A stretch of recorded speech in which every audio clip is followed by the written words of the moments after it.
आज आप सबके सामने प्रस्तुत है शमशेर बहादुर सिंह जी की कविता उषा की व्याख्या। ये उषा कविता कक्षा 12वीं के आरोह पुस्तक में उसके काव्यखंड में संकलित है। इस कविता के सर्जक शमशेर बहादुर सिंह जी हैं। शमशेर बहादुर सिंह जी जो उत्तराखंड के देहरादून में 13 जनवरी 1911 को जिनका जन्म हुआ था, इन्हें साहित्य अकादमी और कबीर सम्मान सहित अनेक पुरस्कार मिल चुके हैं। इनकी प्रकाशित रचनाएं इस समय यहाँ पे हमारे सामने प्रस्तुत हैं। ये कुछ कविताएं, कुछ और कविताएं। चुका नहीं हूँ मैं, काल तुझसे होड़ है मेरी, उर्दू हिंदी कोश का संपादन, ये इनके कार्यों में से एक बड़ा प्रमुख कार्य था। शमशेर बहादुर सिंह जी की एक अपनी विशेषता है हिंदी काव्य साहित्य में। खुद को हिंदी और उर्दू और हिंदी का दोआब मानते थे। दोआब का मतलब जहाँ दो चीज़ें, दो संस्कृतियाँ, दो विभिन्न गुण या दो विपरीत चीज़ें जहाँ पे मिलती हों, उसे दोआब कहते थे। दो तरह का पानी, जैसे पंजाब, 5 नदियों का संगम पंजाब, दोआब, जहाँ दो तरह की चीज़ें मिल रही हों। तो उर्दू और हिंदी ये दोनों को अपने आप में समाहित मानते थे शमशेर बहादुर सिंह जी। एक अपने आप को संधि स्थल, एक मिलन स्थली मानते थे। एक और साहित्य, चित्रकला और संगीत, और दूसरी तरफ मूर्त, अमूर्त, ऐन्द्रिय और ऐन्द्रियतर, यानी एक तरफ वो चीज़ें जो हमें सामने से दिखाई पड़ती हैं और दूसरी तरफ वो चीज़ें जिन्हें हम सिर्फ महसूस करते हैं। इन दोनों चीज़ों की संधि, इनका दोनों का मिलन का भाव शमशेर बहादुर सिंह जी की कविताओं में मिलता है। शमशेर बहादुर सिंह जी एक प्रयोगधर्मी कवि थे जो नए नए प्रयोग करने में विश्वास करते थे। कविता के शिल्प के स्तर पर, कविता की बुनावट या उसके बनावट के स्तर पर उनकी बिंबधर्मिता, उनका जो ये प्रयोग नया था, रंग, रेखा, स्वर और कूची की अद्भुत कशीदाकारी का मादा रखती है। अर्थात उन्होंने कविता को सिर्फ शब्दों का खेल नहीं माना, बल्कि उसको हर तरह से अलंकृत करने का प्रयास किया। कथा और शिल्प दोनों ही स्तर पर, दोनों लेवल पर उनकी कविता का भाव, उसका मिजाज, उसकी खूबसूरती कुछ अलग ही होती है। जहाँ एक तरफ इनकी कविताओं में उर्दू शायरी का प्रभाव मिलता है, खुद भी एक अच्छे शायर थे, तो एक तरफ उर्दू शायरी का प्रभाव मिलता है और दूसरी तरफ हिंदी से सर्वनाम, क्रिया, अव्यय और मुहावरों का भी प्रभाव मिलता है। तो एक तरह से दो संस्कृतियों का संगम, दो भाषाओं का संगम इनकी कविताओं में मिलता है। तो ये शमशेर बहादुर सिंह जी की कविता की विशेषताएं हैं। कविता तब और भी ज़्यादा विशेष बन जाती है जब कवि के अंदर के जो भाव होते हैं, प्रेम, पीड़ा, संघर्ष, सृजन इत्यादि भाव मिलकर कविता को बनाते हैं, तो वो टिकाऊ होने के साथ साथ, ठोस होने के साथ साथ दूसरों को प्रभावित करने की भी भरपूर ताकत रखता है। ऐसी ही कविताएं शमशेर बहादुर सिंह जी की हैं। ये प्रयोगवादी कविता का जो एक समय था उसके अंतर्गत आने वाले कवि थे, लेकिन कवि कभी किसी वाद में ही बंध के नहीं रहता, प्रयोगवादी जरूर रहे। नई कविता का भी प्रयोग किए, नए नए प्रयोग किए।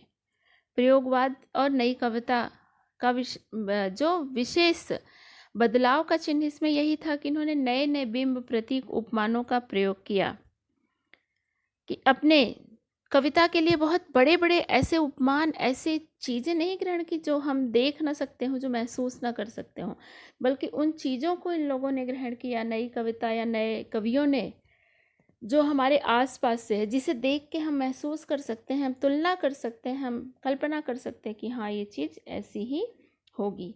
इसी तरह के कुछ भाव आपको आने वाली उषा कविता में मिलेंगे। उषा सूर्योदय के ठीक पहले का समय जो पल पल बदलता रहता है, इसी तरह का भाव हमको इस उषा कविता में मिलेगा। जो कवि कह रहा है उसका अपने तरीके से वर्णन कर रहा है, अपनी अलग कल्पनाओं, अपने अलग परिवेश के साथ उसे दिखाता है। एक उस सौंदर्य के वर्णन में स्थिरता नहीं बल्कि निरंतरता दिखाता है, जो निरंतर जीवन का प्रतीक है। तो चलिए देखते हैं हम इस उषा कविता के बारे में, इसे पढ़ते हैं और समझते हैं। तो सबसे पहले तो बच्चों हम जानते हैं ये उषा काल क्या होता है। उषा के बारे में, उषा काल जो होता है ये एक समय होता है, सुबह का समय, जिसे अर्ली मॉर्निंग, भोर काल, ब्राह्म मुहूर्त, कई नामों से जाना जाता है। इसे ही उषा काल के रूप में एक शीर्षक देखे कवि ने यहाँ पे इसके बारे में बहुत कुछ लिखा है। उषा काल का समय जो होता है सूर्योदय के थोड़ा पहले से शुरू होता है और सूर्य के पूरी तरह से उग जाने तक रहता है। उसके बाद उषा काल समाप्त हो जाता है। तो इसी अवधि को दर्शाते हुए इसके सौंदर्य के बारे में कवि ने यहाँ लिखा है। ये कवियों का बड़ा प्रिय विषय रहा है, उषा काल का वर्णन करना अलग अलग तरीक़ों से, उपमानों से। बहुत सारे कवियों ने इसके बारे में लिखा है।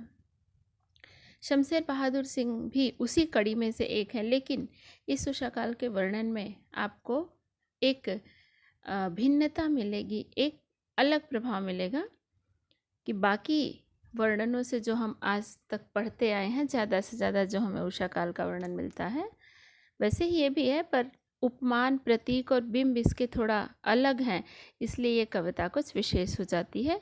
कैसे, ये हम एक एक करके देखते हैं। प्रात नभ था बहुत नीला शंख जैसे। कवि जो है पहला वर्णन या पहली उपमा दे रहा है उषा काल के आसमान की, जो भोर का, सुबह का आसमान है। कैसा है? प्रात नभ था बहुत नीला, बहुत नीला, शंख जैसा बहुत नीला है।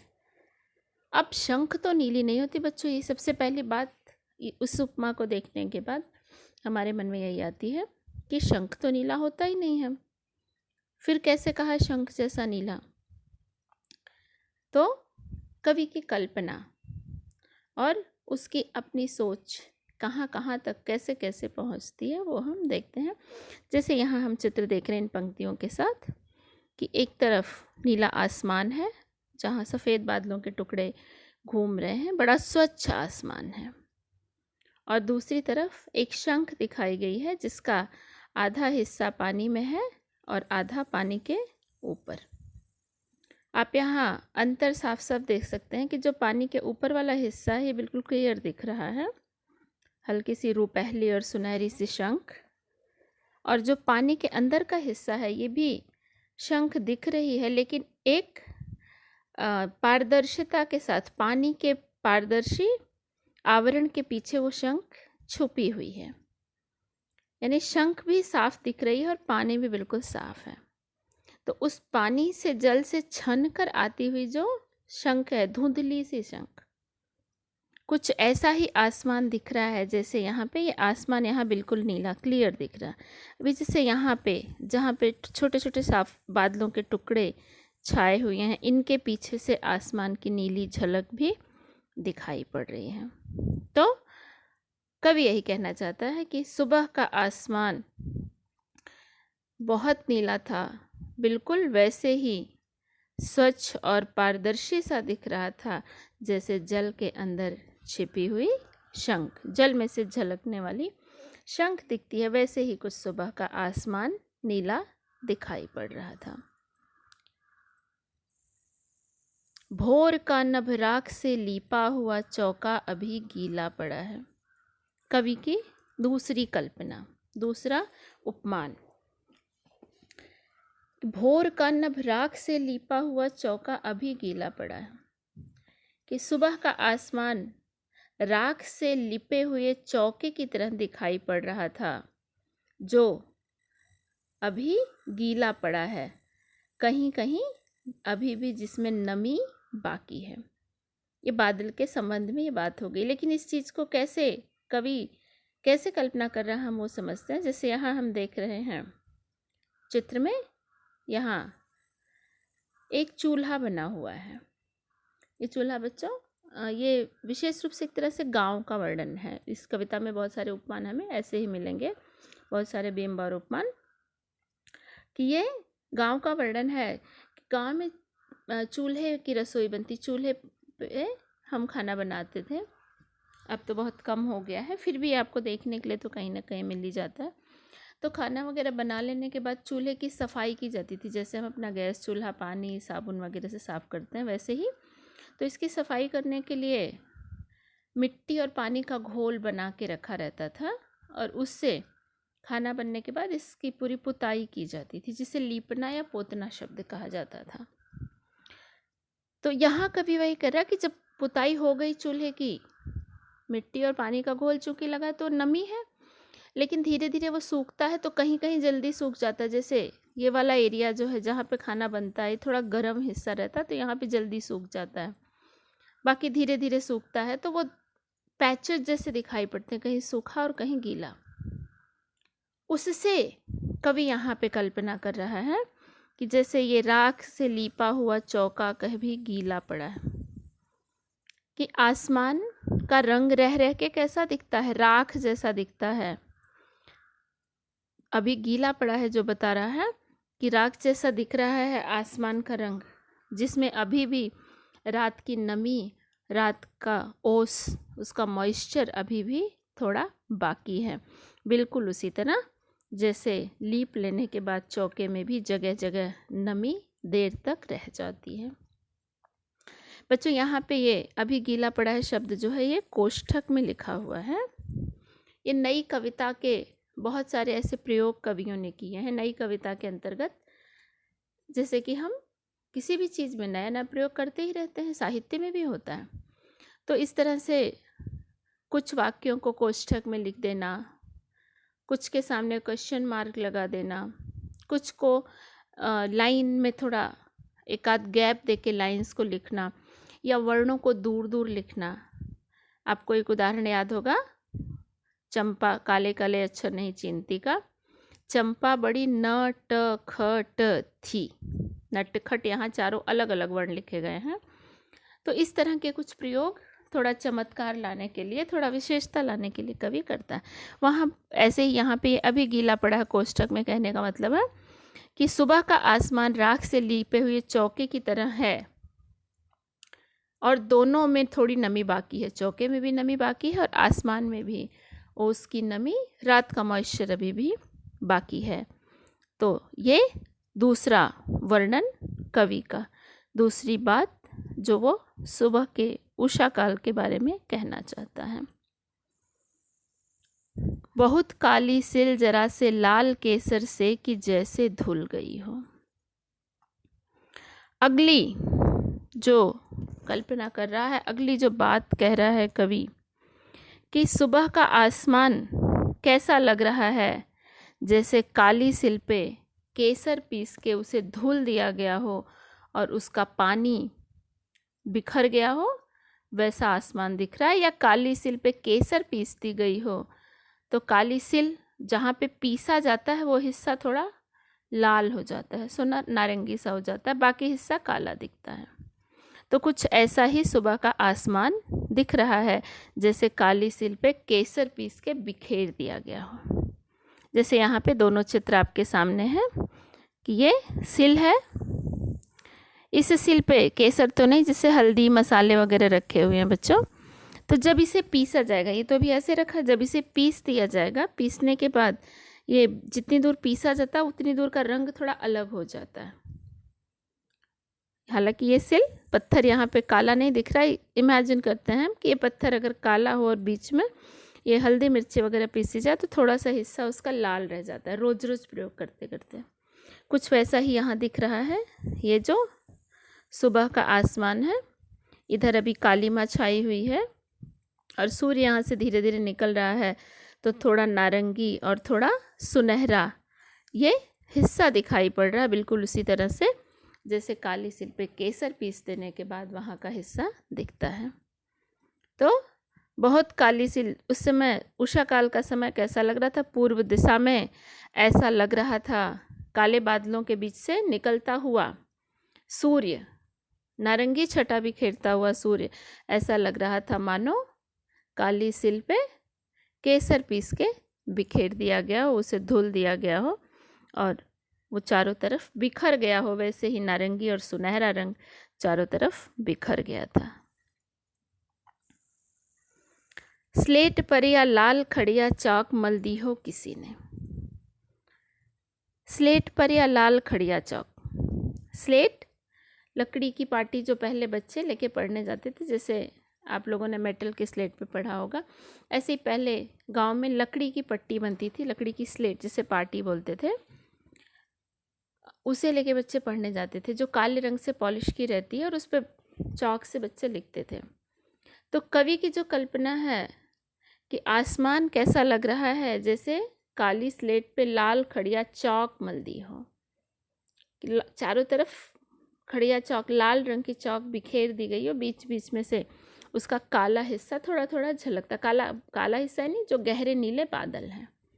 जैसे ये हम मानते हैं ये खड़िया, जैसे हम मान लेते हैं कि ये स्लेट है, तो ये स्लेट पे लाल चौक लगा दिया गया है और यहाँ पे बीच बीच में से उसकी कालीमा दिखाई पड़ रही है। कुछ इसी तरह से यहाँ पे ये बादलों के ऊपर से जो टुकड़े निकल रहे हैं बीच बीच में, जो नारंगी रंग दिखाई पड़ रहा है, ऐसा लगता है जैसे काली स्लेट पे खड़िया चौक मल दी गई हो। ऐसा सुबह का सूरज, उषा काल का वो सूरज दिखाई पड़ रहा है।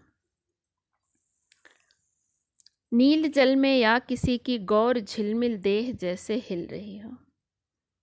कवि की जो अगली कल्पना है, अगला बिंब उनका है कि सुबह के समय आसमान बदलता रहता है रंग, कभी गहरा काला दिखता है, कभी नीला दिखाई पड़ता है और कभी कुछ, तो ऐसा लगता है अभी जैसे आसमान बिल्कुल नीला है और वो दृश्य कभी आसपास का कहीं का देख रहा है, जैसे जल के आसपास का, जैसे पहले में शंख का वर्णन उन्होंने किया कि पानी की पारदर्शिता में, इसी तरह से कि आसमान कैसा लग रहा है कि आसमान के बीच में से निकलता हुआ सूरज, सूरज जैसे जैसे ऊपर आ रहा है वो चमकदार होता चला जा रहा है और आसमान बिल्कुल स्वच्छ है। तो उन गहरे नीले बादलों के अंदर से निकलता हुआ सूरज ऐसा लग रहा है जैसे नीली झलक वाले जल के अंदर कोई गौर स्त्री, गौरांगी नहा रही हो, उसके जो गोरे वर्ण की झलक दिखाई पड़ती है पानी के अंदर भी कुछ वैसा ही काले बादलों में से झांकता हुआ निकलता हुआ सूरज दिखा रहा है। यानी जल में एक पारदर्शिता जो दिखाई पड़ रही है, जैसे यहाँ पे दिख रहा है। तो ये सूरज जैसे जैसे ऊपर आ रहा है वो स्वच्छ बिल्कुल दिख रहा है, ऐसा लग रहा है जैसे ये जल का हिस्सा जहाँ कोई नहा रहा हो और पानी के अंदर भी इसकी झलक दिखाई पड़ रही हो, ऐसा ही स्वच्छ और चमकदार सूरज दिखाई पड़ रहा है। ये उषा काल का बड़ा सुंदर वर्णन है। अंत में कवि कहते हैं, जादू टूटता है उषा का, अब सूर्योदय हो रहा है। और ये सारा जो काम चल रहा है, जो सारा वर्णन कवि ने किया है, ये एक तरह से एक कंटिन्यूएशन में है, निरंतरता की स्थिति बनी हुई है। इसलिए इस वर्णन को ये भी कहते हैं कि सजीव चित्रण है, लाइव चल रहा है सब कुछ, कहीं कोई रुकावट नहीं है। जैसे सूर्य की यात्रा चल रही है, भोर काल से शुरू हो गई है और सूर्योदय तक उसके पल पल बदलते हुए स्वरूप को कवि देख रहा है, वैसे ही उसके लिए जो उपमान उन्होंने निश्चित किए हैं वो भी स्थिर नहीं है, वो भी चलते चले जा रहे हैं। और विशेष रूप से किस रूप में? ग्रामीण बिंबों के रूप में, ग्रामीण दृश्य उपस्थित कर रहा है। कैसे? जैसे हम शुरू से हर पंक्ति में समझते हैं, जैसे कवि सबसे पहले जो वर्णन कर रहा है कि शंख जैसा नीला दिखाई पड़ रहा, एक सामान्य वर्णन कि नीला आसमान नीला कैसा दिख रहा। उसके बाद दूसरी बात वो कहते हैं, भोर का नभ राख से लीपा हुआ चौका अभी गीला पड़ा है। कि दूसरा जो लाइव दृश्य, सजीव दृश्य गांव का चल रहा है कि जैसे सूर्योदय होता है, गांव की स्त्रियां अपना चूल्हा चौका समेटती हैं, तैयारी करती हैं, साफ सफाई रसोई की होती है। उसके बाद जो दूसरा स्टेप होता है, बहुत काली सिल जरा से लाल केसर से कि जैसे धुल गई हो, रसोई हो गई, फिर खाने की तैयारी होती है, मसाले पीस के रखना, फिर बच्चे उधर अपनी स्लेट वेट लेके तैयार होने लगते हैं विद्यालय जाने के लिए, और घर की स्त्रियां नहाने के लिए नदी की तरफ जाती हैं या फिर उस तरह की तैयारियां शुरू कर देती हैं। तो ये सारे वर्णन एक के बाद एक आ रहे हैं, जिस वे में वहाँ की लाइफ चलती है, जिस तरह से वो एक निरंतरता बनी हुई है, गांव का दृश्य कहीं भी स्टिल नहीं है, रुकावट नहीं है, बल्कि वो चल रहा है। और ये उषा काल का सौंदर्य भी उसी के साथ साथ चल रहा है। ये सौंदर्य कब समाप्त होता है? जादू टूटता है उषा का, अब सूर्योदय हो रहा है। अब सूर्योदय हो रहा है। जैसे सूर्य ऊपर आ जाएगा, ये सारा सौंदर्य कब तक बना रहता है? जब तक सूर्य पूरी तरह से पूर्व दिशा में खिल नहीं जाता, ऊपर नहीं आ जाता। जैसे ही पूरी तरह से वो ऊपर आ गया, उषा काल समाप्त हो जाता, फिर एक पूरी चमक चारों तरफ छा जाती है और उषा काल की वो लालिमा समाप्त हो जाती है, और उसी के साथ उषा काल का सौंदर्य भी वहीं पर रुक जाता है अगले दिन तक के लिए। और उषा काल का ये जादू, ये सुंदरता का, उसके सौंदर्य का जादू अब समाप्त होता है। कैसे? जैसे यहाँ पे दो दृश्य आपको दिखाई पड़ रहे हैं। यहाँ पे जैसे हम देखेंगे कि एक कैसे ये सूर्य ऊपर आ रहा है, हम थोड़ा सा देखते हैं। जैसे ये देखिए, ये सूर्य यहाँ पे आपको दिखाई पड़ रहा है और ये धीरे धीरे धीरे धीरे ऊपर आता है।